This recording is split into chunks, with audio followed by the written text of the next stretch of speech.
Alô, sétimo ano, tudo bem? Professor Esquilassi, que a gente vai trabalhar hoje o material que vale do dia 7 de agosto até o dia 20 de agosto. O assunto vai ser máquinas com motores, tá? Lembrando que você aqui no final você vai ter atividade para você fazer no seu caderno, né? Você vai ler o texto, entender o texto, refletir sobre ele para poder responder essas questões das atividades.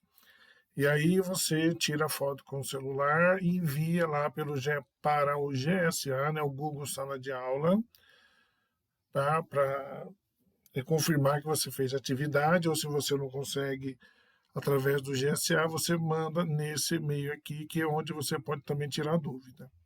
Tudo bem? Então vamos lá, vamos começar a leitura e interpretação desse texto juntos aqui. Máquinas com motores. Então nós temos aí duas imagens, a imagem A e a B. A imagem A é a Madame Moser conduzindo um passageiro em carruagem com tração animal. Uma foto de 1900 na cidade de Paris, na Europa, capital da França. Na B, você tem mulheres no primeiro modelo de carro a popularizar-se no mundo, em 1913. E esse modelo ele começou a ser fabricado em 1908.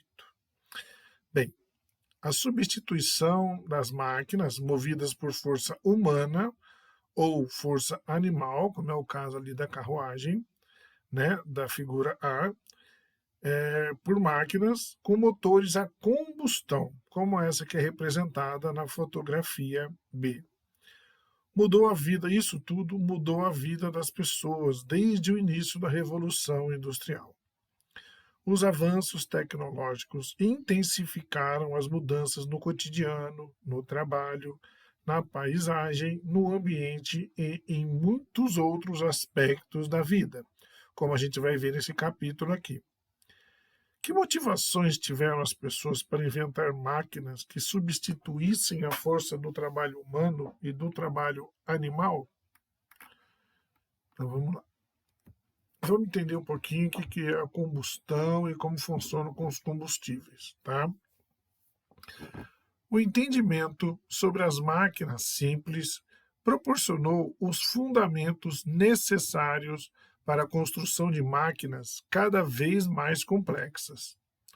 O desenvolvimento de tecnologias apropriadas possibilitou a invenção de instrumentos e a criação de processos importantes para obter e modificar cada vez mais os recursos do ambiente. Para isso, ao longo da sua história, a humanidade ela tem utilizado quantidades de energia cada vez maiores. As transformações da energia de uma modalidade em outra são usadas em benefício do ser humano, de modo a facilitar a execução de algumas tarefas do dia a dia, diminuindo então o esforço de trabalho. Com o início da Revolução Industrial, atividades manuais e artesanais foram gradualmente mudando para produções executadas por máquinas industriais. A criação de motores de combustão interna, surgidos depois das máquinas a vapor, aumentou ainda mais o ritmo das atividades industriais.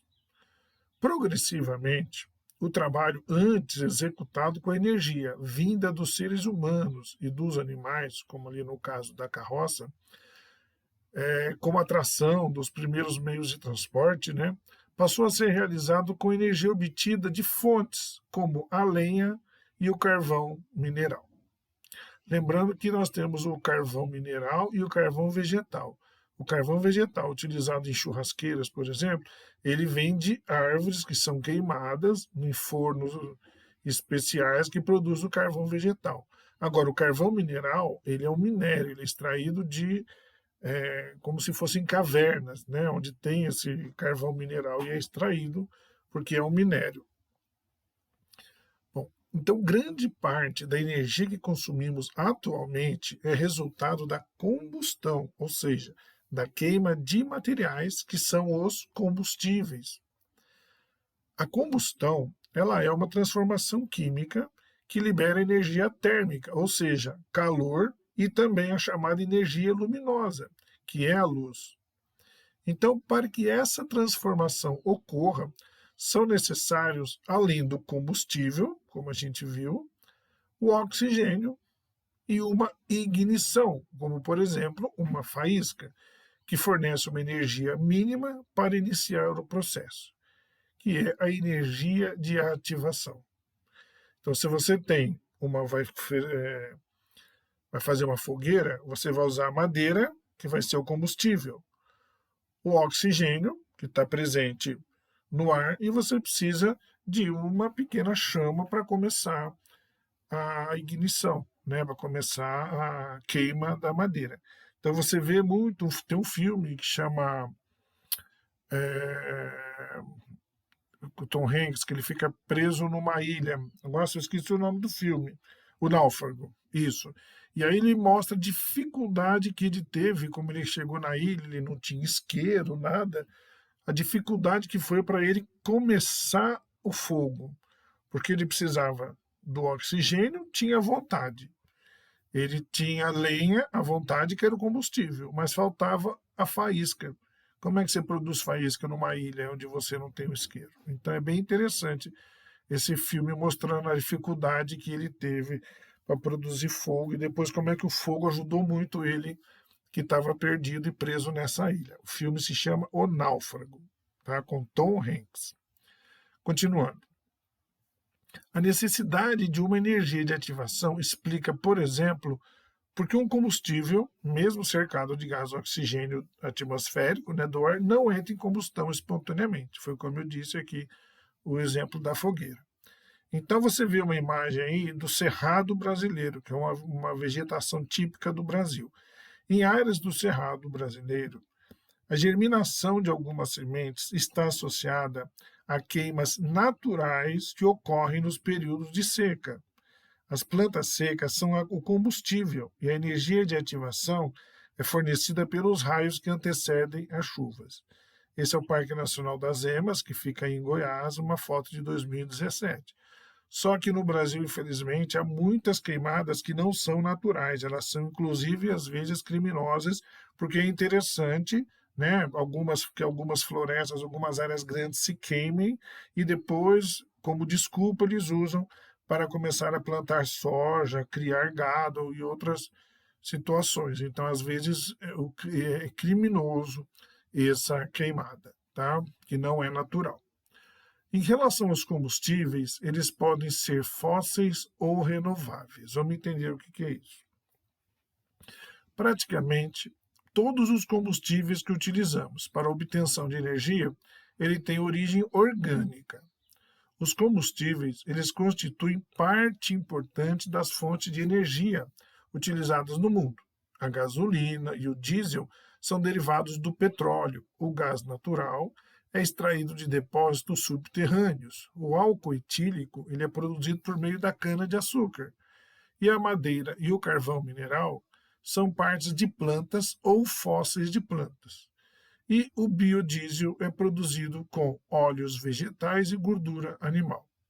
Todos esses materiais citados, eles podem sofrer combustão e liberar energia térmica e energia luminosa. Então, de acordo com sua origem, os combustíveis podem ser classificados em fósseis, que são também chamados de não renováveis, e de renováveis. Então, o que são esses combustíveis fósseis? Eles são formados ao longo de milhões de anos pela decomposição de animais e plantas. O tempo necessário para a formação desses combustíveis é muito maior do que o tempo que leva para serem consumidos. Por isso, os combustíveis fósseis, eles são considerados recursos naturais não renováveis. A gasolina e o óleo diesel, por exemplo, são derivados de petróleo, que liberam muita energia no processo de combustão. O gás natural veicular, também chamado de GNV, né, a abreviação, ele é encontrado no subsolo em depósitos de rochas porosas, que são bastante comuns aqui no Brasil. O carvão mineral é uma fonte de energia utilizada principalmente para aquecermos fornos siderúrgicos, aqueles que produzem aço, e também em usinas termoelétricas para transformação em energia elétrica. Eu vi uma notícia esses dias que, como no Brasil está tendo pouca chuva, então o Brasil tira boa parte da energia das usinas hidrelétricas, quer dizer, precisa de água, precisa de chuva para manter os reservatórios cheios. E quando não tem o reservatório cheio, aí é preciso acionar algumas usinas termoelétricas, que aí vai fornecer energia para alguns lugares, já que tem pouca chuva e a produção de energia pela usina hidrelétrica é menor. E isso acaba encarecendo muito a produção da energia elétrica, aumentando a nossa conta de energia elétrica. Tá? Agora, os combustíveis renováveis são aqueles que podem ser produzidos em períodos curtos de tempo e que, com bom planejamento de produção, eles podem ser considerados recursos naturais renováveis. A cana-de-açúcar, por exemplo, se produzida continuamente, é um recurso natural renovável e matéria-prima para a produção de etanol, com a vantagem de ter um custo de produção menor que a da gasolina e do óleo diesel. O biodiesel ele é produzido por meio de fontes renováveis, como óleo de soja, gordura animal e óleo de algodão. Quer dizer, de origem vegetal, de planta, né?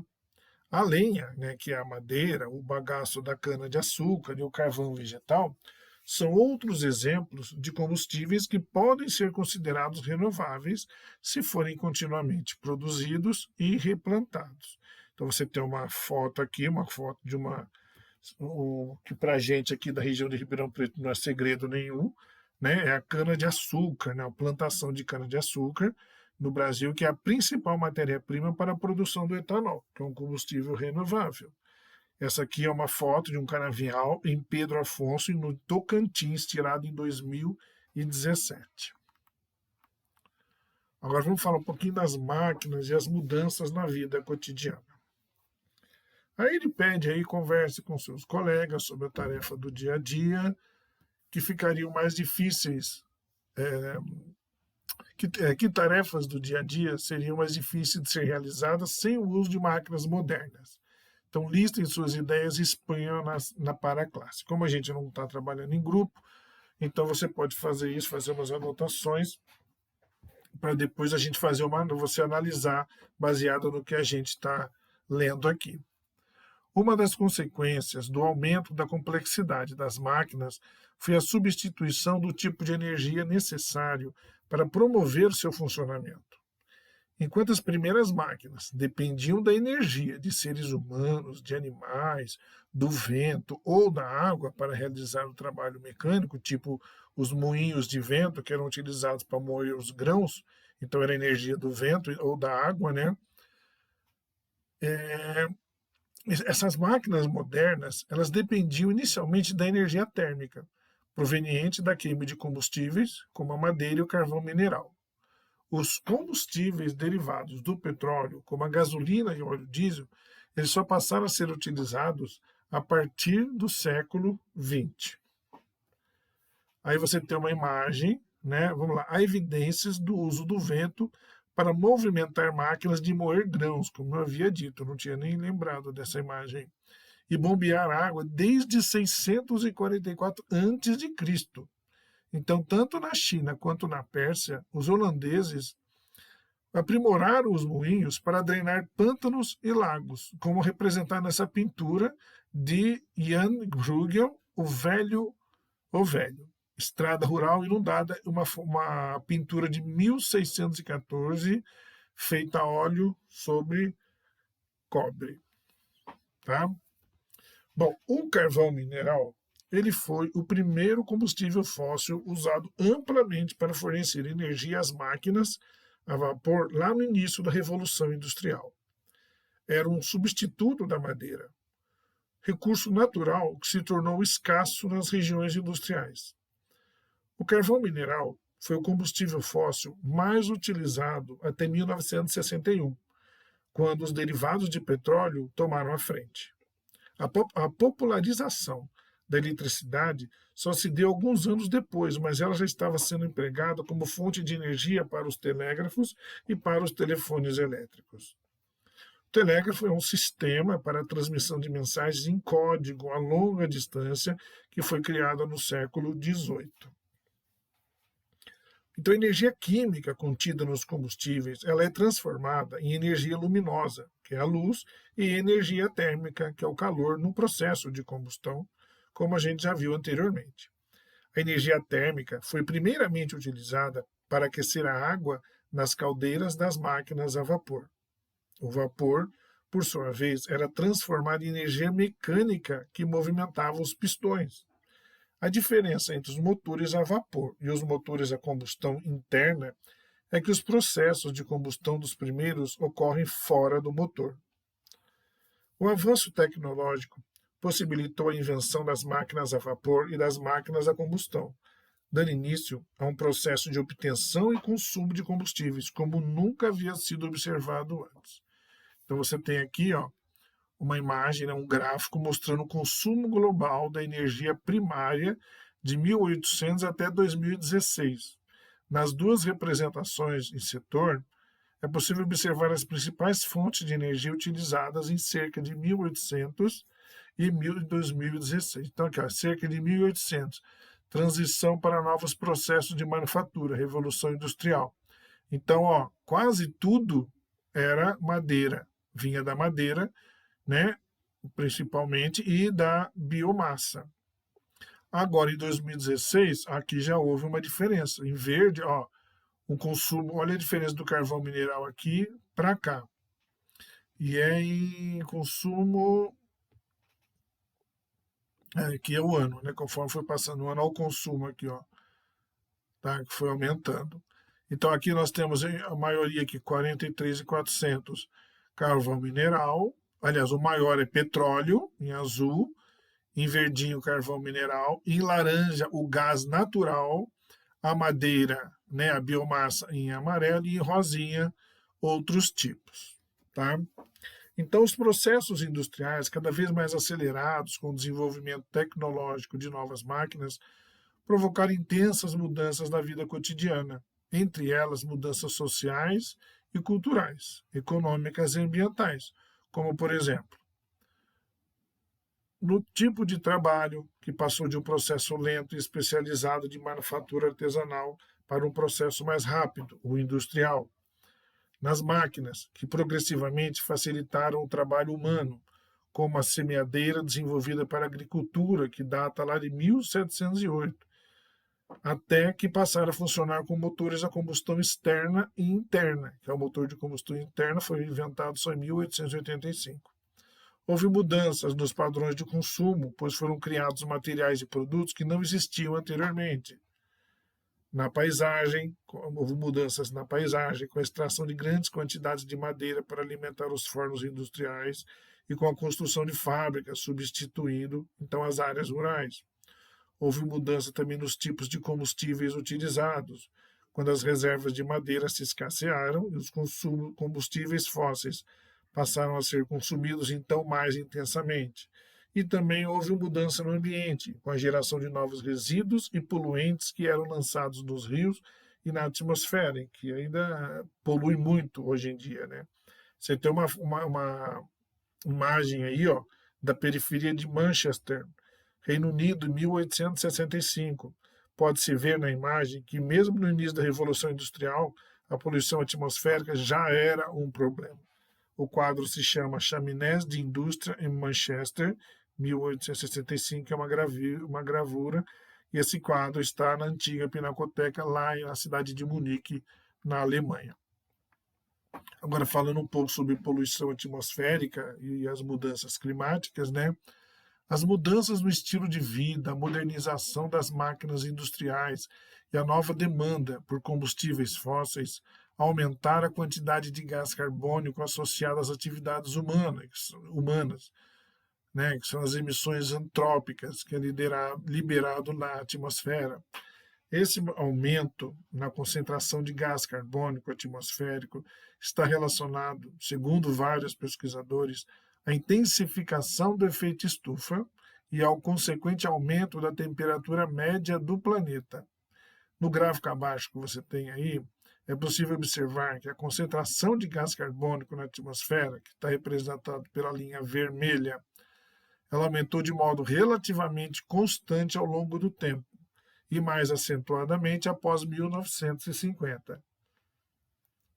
Também é possível observar que as emissões antrópicas, emissões causadas pelo homem do gás carbônico, que a linha laranja, tornaram-se mais presentes durante a Revolução Industrial, 1850. Olha, aqui embaixo são os anos, e aqui é a concentração de poluentes que são liberados, no caso aqui do CO2.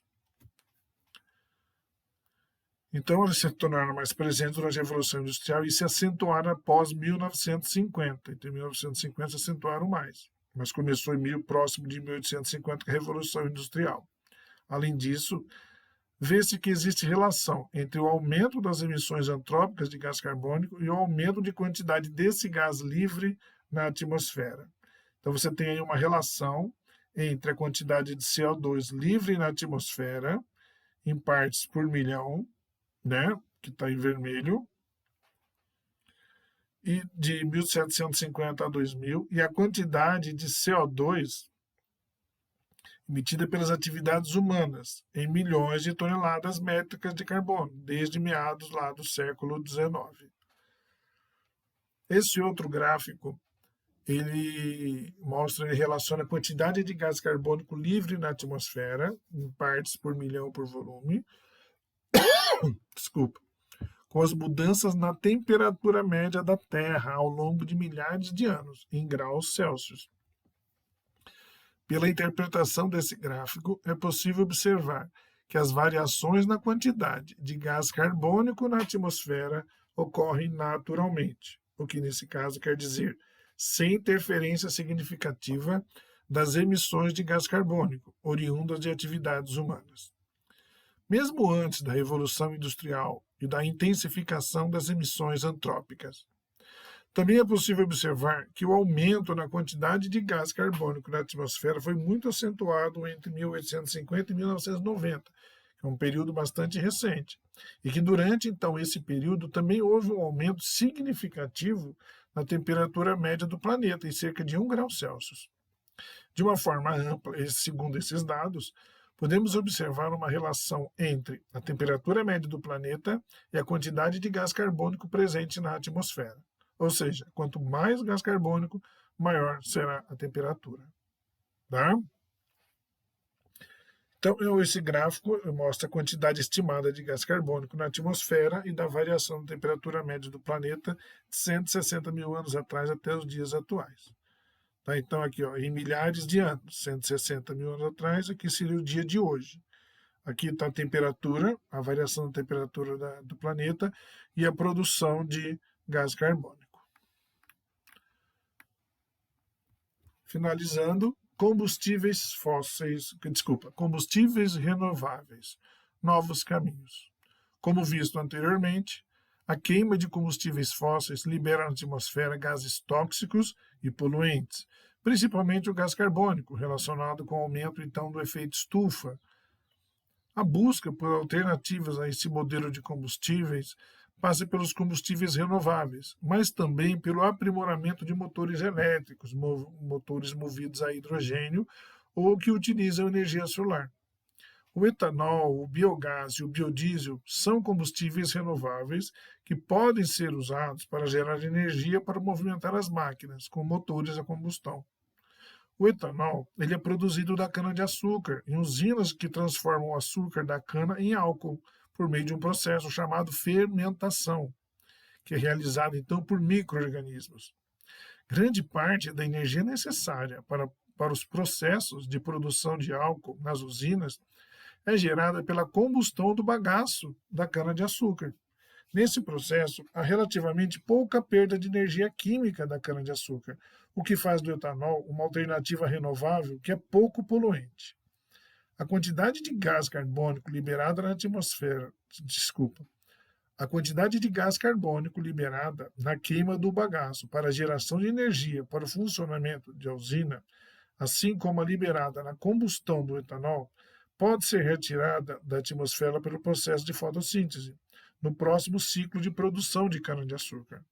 O etanol ele pode ser usado em veículos com motores desenvolvidos para funcionar tanto com etanol como com a gasolina, que é o flex, né, que a gente chama.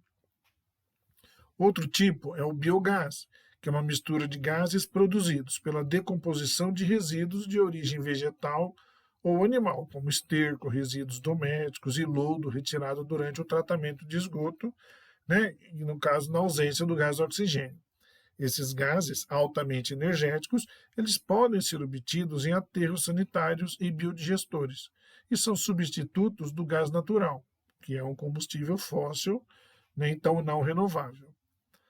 O biodiesel ele é produzido com base em óleos vegetais ou gordura animal. E ele pode substituir o diesel, que também é um derivado de petróleo, então também é um combustível fóssil e não renovável. Atualmente, o Brasil usa cerca de 10% de biodiesel misturado ao diesel vendido nos postos de combustível. O Conselho Nacional de Política Energética poderá sugerir o aumento desse número para 15% após 2019. Quer dizer, já passou. Não sei se isso aconteceu, né?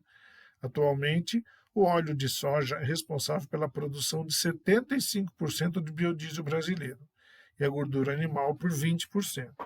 O restante é produzido utilizando-se diferentes matérias-primas, como o dendê, o óleo de algodão e o óleo de canola.